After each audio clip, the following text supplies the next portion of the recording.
Эльмира Вафинаның Илшат Вафинга карата уртак тупланган мөлкәтне бүлешү турындагы дәгъва шикаяты буенча граждан эше карала. Ерле хатынлы Вафиннар 3 ел элек хатыны иренең хыянәте турында белеп алганнан соң аерылышканнар. Мөлкәтне үз ирекләре белән нигездә бүлешү турында килешүгә ирешелмәгән, гаилә килешүе төзелмәгән, уртак тупланган мөлкәтнең хукукый режимы үзгәрмәгән. Иренең дача йортындагы йозакларны алмаштыру хакында белгәч, Эльмира Вафина уртак тупланган мөлкәтне бүлешү турында дәгъва белдерә.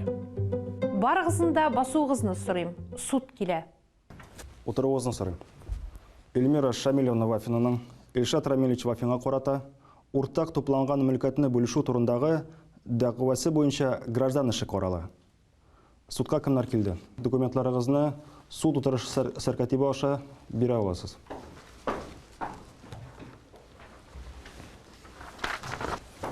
Дәғуашы, сіз өзіңіздің дәғуа тәләпләрін хуплайсызмы? Әйе, хоплайым. Отырғыз. Жауапшы, дәғуа білән риза түгілмі? Юк. Рахмет, отырғыз. Яқлар, бәхәсіне тыныш жол білән жайға салырға теләмейсізмі? Юк, теләмейбіз. Юк, теләмейбіз. Дәғуашы, сізге сөз берілі. Рахмет етіңіз. Хөрмәтле суд. Мин Вафина Эльмира Шамил кызы. Без Вафин Илшат Рамил улы белән бергә нәг 7 ел гаилә булып тордык. 3 ел элек аерылыштык. Әмма дә ләкин уртак акчаларыбызны, бөтен малыбызны һаман да бүлешә алмыйбыз. Хөрмәтле суд, бу кеше мине 2 балам белән калдырып китте. Әле җитмәсә, үземнең иемнән мине кумакчы була бит, Инде алиментның суммасын күрсәңез, бу бит кеше көлкесе. Менә ничек мин яшәргә тиеш? Нинди акчага мин яшәргә тиеш, Мин бит 7 ел буе көне-төне балаларны карадым. Мин иде бушы кеше дә, хуҗабикә дә, балаларны караучы да мин булдым, мин. Мин бер кемне дә ташламадым. Син мине үзең куып чыгардың. Арада нәрсә булганны ачыкламадың. Инде безнең уртак акчаларыбызны, малны үзенең хезмәткәреңә исраф иткәнне мин түзеп торырга тиешмесең, Нәрсәгә син минем хезмәткәремә бәйләнәсең? Яклар, залда тынычлык саклауыгызны сорыйм. Дәгъвачы, сез эшлисезме? Эшлим. Ләкин эш хакым бик кечкенә, ул үземә дә, балаларга да җитми. Дәгъвачы, бергә алынган кайсы мөлкәтне бүлешү турында дәгъва белдерәсез? 82 квадрат метрлы, 3 бүлмәле, 3 миллион 500 меңгә якын бер квартирабыз бар. Аннан 3 миллионлык 2 бүлмәле квартирабыз бар. Шуннан 3 миллионга якын дачабыз бар. Хөрмәтле суд, тагын безнең бик әйбәт машинабыз бар иде. Әмма менә бу кеше миңа әйтмичә аны сатып та җибәрде. Шуңа истәп 1 миллионга якын бурычыбыз бар. Хөрмәтле суд, менә шушы 3 бүлмәле фатирны, дачаны үземә һәм балаларга калдыруыгызны сорыйм. Инде минем иремә 2 бүлмәле фатир һәм саткан машинадан акчасы калсын. Җавапчы, машинаны сатканда сез аерылган идегезме? Хөрмәтле суд, аерылышу турындагы дәгъва шикаятен мин гыйнвар аенда бирдем. Инде чынлыкта безне сентябрь аенда гына аердылар. Һәм инде бу вакыт эчендә менә бу кеше безнең уртак машинабызны сатып җибәрде. Сез автомобильне сатуга ризалык биргән идегезме? Әлбәттә юк. Мин аны турында белмәдем дә. Аңлашылды. Чыгышыгыз тамаммы? Юк, әле бетмәде. Минем исемгә рәсмиләштерелгән займ килешүе бар. Һәм инде әйткәнемчә бөтен акчаны гаиләгә тотам. Бу бурычны уртак бурыч дип тануыгызны үтенәм. Дәгъвачы, әйтегез әле, сез фатирны ипотека сатып алдыгызмы? Ипотека өчен кем түләде? Хәзерге вакытта ипотека минем ирем исемендә. Һәм инде ул аны үзе түли. Дәвам итегез. Алга таба минем өчен бакыйлым сөйләячәк. Рәхмәт, утырыгыз. Дәгъвачы вәкиле, сезгә сүз бирелә. Хөрмәтле суд, хәзерге вакытта дәгъвачы белән җавапчы арасында уртак тупланган мөлкәтне бүлешү турында бәхәс килеп чыкты. Мөлкәтне үз ирекләре бүлешү турында килешүгә ирешелмәде. Гаилә килешүе төзелмәгән, уртак тупланган мөлкәтнең хукукы режимы үзгәрмәгән. Хөрмәтле суд, алдан әйтеп үткән мөлкәтне дәгъвачы белән җавапчы гаилә булып яшәгән чорда сатып алганнар. Шуңа бәйле рәвештә таләпләребезне законлы дип саныйбыз. Гаилә кодексы нигезендә балыглык яшенә җитмәгән балалар мәнфәгатенә бәйле рәвештә суд ир белән хатынның илешләрен тигез итеп бүлүдән баш тартырга хукуклы. Дәгъвачының балыглык яшенә җитмәгән 2 баласы бар. Алар аның белән бергә яши. Шуңа күрә без, хөрмәтле суд, ир белән хатынның илешләрен тигез итеп бүлүдән баш тартуны һәм фатирны аңа калдыруны сорыйбыз. Дәгъвачы вәкиле, документларга күз салсак, фатирның бер өлеше ана капиталы кулланып алынган. Бу дөресме? Ипотеканы рәсмиләштергәндә ана капиталы тотылган. Гаилә кодексы буенча ир белән хатын аерылышкан очракта алар арасында гаилә булып яшәгән чорда алынган мөлкәт кенә бүленергә тиеш.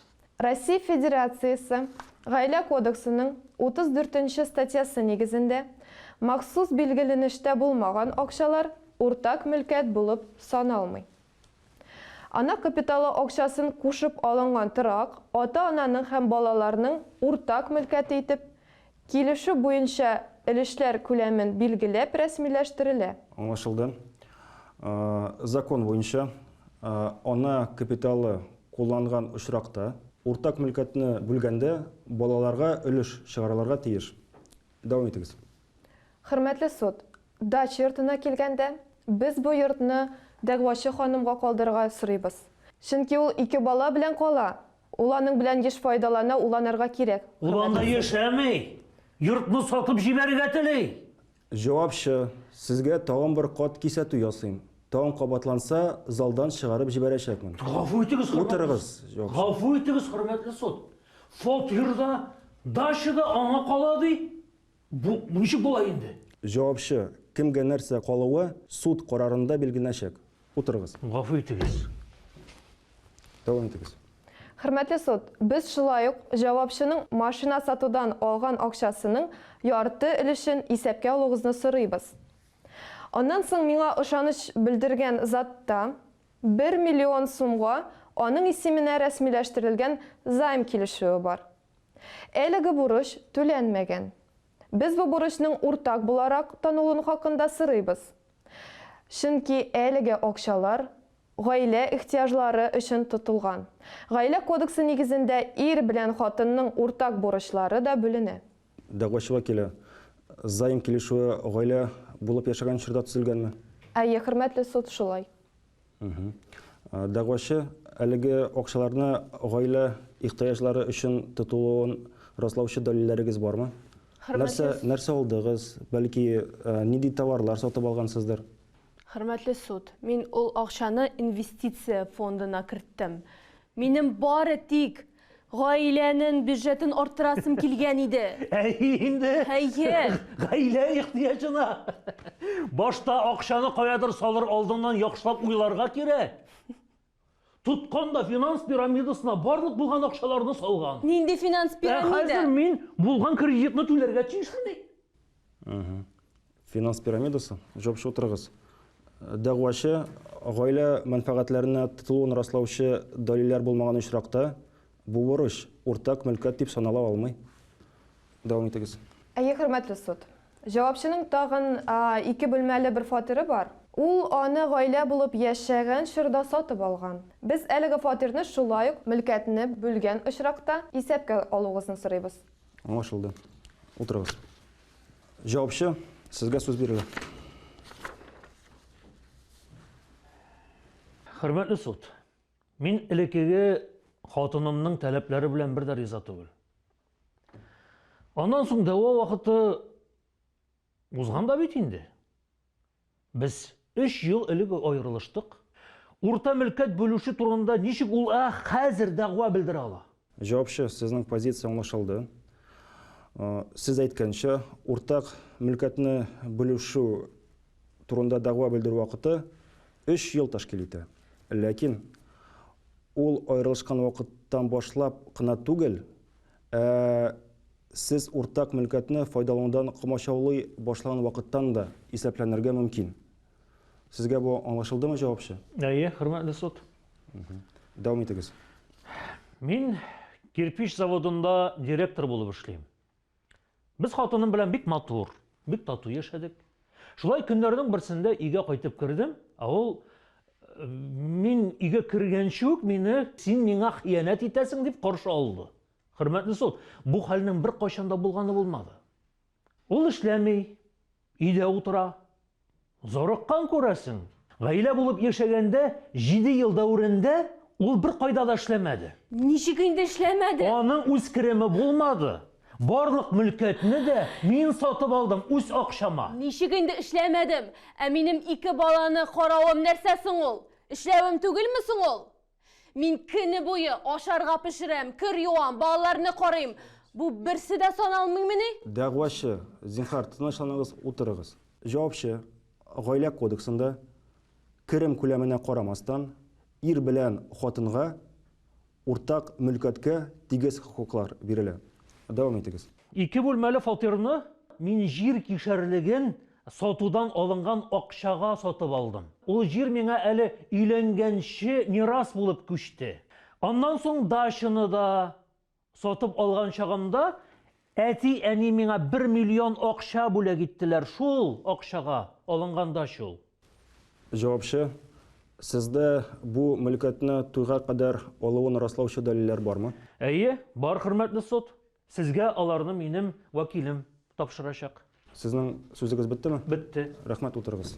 Җавапчы вәкиле, сезгә сүз бирелә. Хөрмәтле суд, ышаныч белдерүчем әйтеп узган мөлкәт уртак тупланган мөлкәткә керми. Ышаныч белдерүчемә әти-әнисе тарафыннан 1 миллион сум акча тапшыру турында нотариаль таныкланган документны эш материалларына теркәвегезне сорыйбыз. Туктагыз әле, туктагыз. Нәрсә сөйли бу кеше?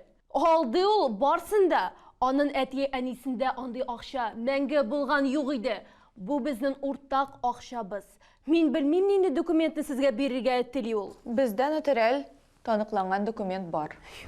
Дәгъвачы, тынычланыгыз, зинһар. Суд сәркатибы аша бирүгезне сорыйм. Безгә дә бирегезче ул документларны. Дәгъвачы вәкиле, сез бу документларны эш материалына теркәүгә каршы килмисезме? Юк, каршы килмибез. Россия Федерациясе Гаилә кодексының 36 статьясының 1 пункты нигезендә гаилә рәсмиләштерелгәнчегә кадәр ир белән хатынның һәр кайсыныкы булган мөлкәт, шулай ук аларның берсенә гаилә булып яшәгән чорда бүләк ителгән, мирас кабул итү тәртибендә күчкән, яисә башка төрле түләүсез алыш-биреш гамәлләре нигезендә алынган мөлкәт, ир белән хатынның һәр кайсының мөлкәте, ирнең дә, хатынның да шәхси милеге булып тора.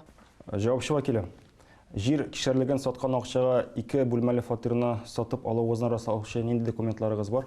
Хөрмәтле суд, бездә мирас хокукы турында таныклык, банк счетлары зөмтәләре, 2 бүлмәле фатирны сату алу килешүе бар. Җавапчы вәкиле, суд сәркатибы аша бирә аласыз.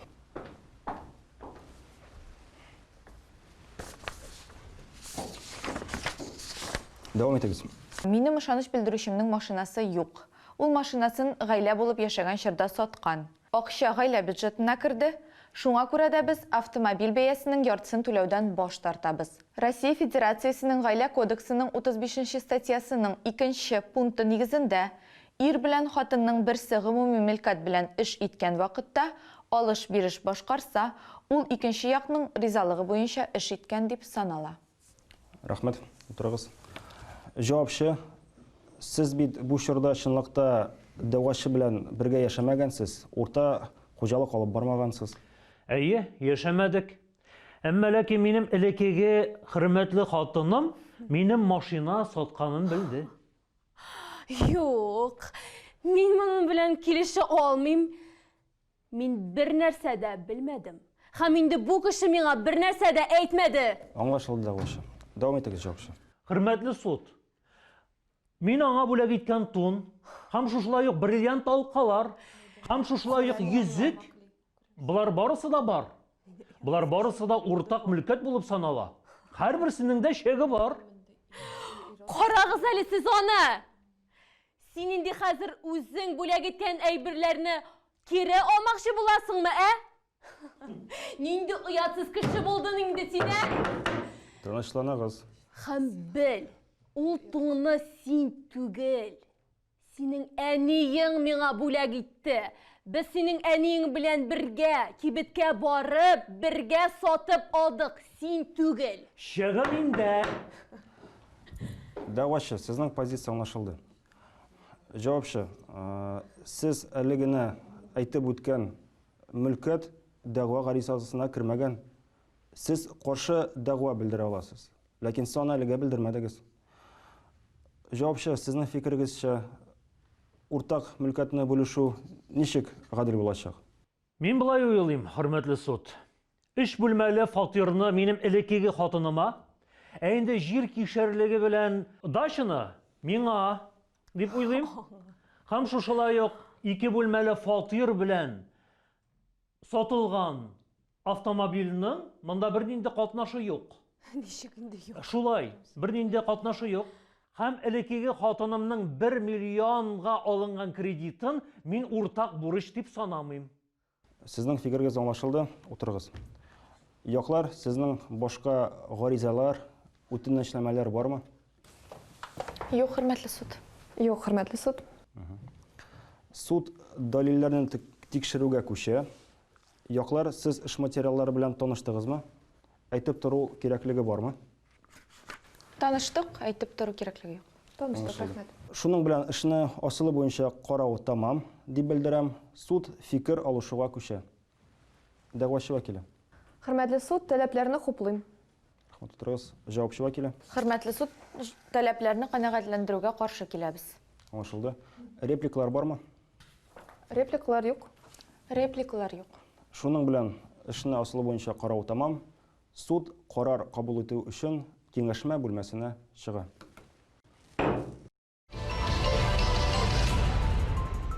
Барыгызны да басуыгызны сорыйм. Суд килә. Россия Федерациясы исеме белән карар игълан ителә. Суд карары. Вафина Эльмира Шамилеваның Илшат Рамилевич Вафинга карата уртак тупланган мөлкәтне бүлешү турындагы дәгъва таләпләрен өлешчә канәгатьләндерергә.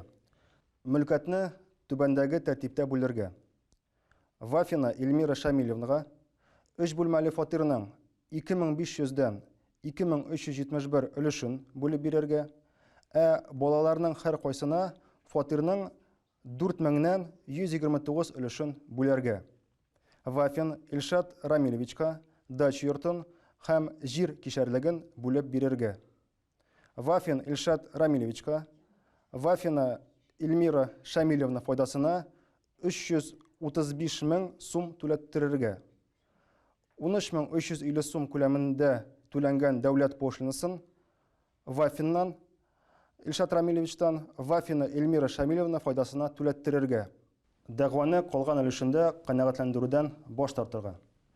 Суд карарына 1 ай эчендә апелляция шикаяты бирелергә мөмкин. Яклар, сезгә суд карары аңлашылдымы? Әйе, аңлашылды. Аңлашылды. Шуның белән процесс тамам. Иң элек әйтергә теләгән сүзем, киңәшем, ир белән хатын арасында булган бәхәсне тыныч юл белән җайга салу иң кулай вариант. Ягъни үзара килешү төзү яки нотариус ярдәме белән гаилә шартнамасын төзү. Эш судка җитсә, гадәти практика уртак тупланган мөлкәтне урталай бүлү. Бу процесста күренгәнчә суд дәлилләргә таянып бу принципны кулланмады һәм мөлкәтне урталай бүлмәде.